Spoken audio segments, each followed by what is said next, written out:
तो नमस्कार प्रणाम स्वागत बाटे आप सबके राइटर बागी भाई के चैनल पर। आज उपस्थित बानी भैया वह सबके बीच में लेके एकदम ज़बरदस्त ठेठ भोजपुरी देहाती लोकगीत, बहुत बढ़िया गीत के रचना के लिए बानी रउआ सबन खतरा। और दिल से बताओ तनी भैया कि नया म्यूजिक बनवा के आप बढ़िया ढंग से गायकी कर देतनी तो गाना 100% हल्फा मचाई भैया, बहुत मस्त गीत बाटे। तो चलिए देर ना करते हुए मैटर के शुरुआत कर लिया कि कैसे गावे के बा, का एकर धुन बा, का लय बा। लेकिन स्टार्ट कर सब पहले भी एगो बात बतावल चाहब कि रुआ अगर नया सिंगर बानी आ सिंगिंग में इंटरेस्ट बा, अच्छा मीटर के तलाश में भटकतनी, अच्छा गीत नहीं खे मिलत, अच्छा मीटर नहीं खे मिलत भैया, अच्छा तुकबंदी नहीं खे मिलत, अगर हमरा चैनल पर आ गई बानी तो निश्चिंत हो जाए, निराश भैया की जरूरत नहीं खे।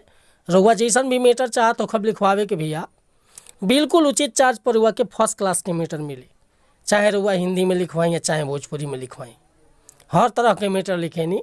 सैड सॉन्ग, लव सॉन्ग, रंगदारी सॉन्ग, ऑर्केस्ट्रा सॉन्ग, चाहे धोबी गीत, मतलब सीजनली कोनो प्रकार के मीटर चाहिए ट्रैक पर, चाहे नया कंपोजिशन, हर तरह के मीटर मिली।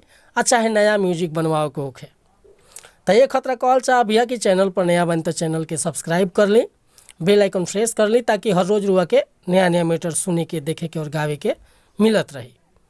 आज के मीटर बहुत बढ़िया गीत बाटे, लिखले बानी रुआ सबन खतरा। एगो गाना बहुत बढ़िया मार्केट में अल्फा केले बाटे, मचौले बाटे कि कदो आए हाय रे हमर पियावा दुलारे, आए हाय रे हमर पियावा दुलारे। ई लय बड़ी हंगामा केले बाटे बड़ा मार्केट में। तो कई गो भैया लोग के फरमाइश लगी भैया यही पर एगो गीत लिखी बढ़िया तनी हट के, ओह गीत से थोड़ा सा हटके होके। तो कहने जी कि ठीक बाटे, रुआ सबके बीच में परोसा तनी गीत और उम्मीद कर तनी रुआ सबके बहुत प्यारा लगी गाना। आज के गाना बाटे देखी वह एगो लड़की के शादी भइल बा, औरतिया के दुख बका कहतिया कि ना करे प्यार सखी रे मोर भातार सखी रे, रहे एहले निक नैहर के यार सखी रे।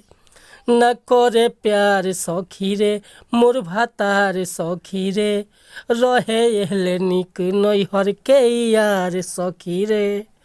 जौवन कहत रही कीन के खियावे उ बुलेट पर घुमावे, आए हाय रे याद यरवे के आवे, आए हाय रे उ बुलेट पर घुमावे।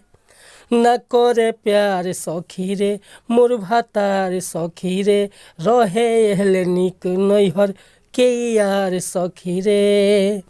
जौवन कहत रही कीन के खियावे उ बुलेट पर घुमावे, आए हाय रे याद यरवे के आवे, आए हाय रे उ बुलेट पर घुमावे।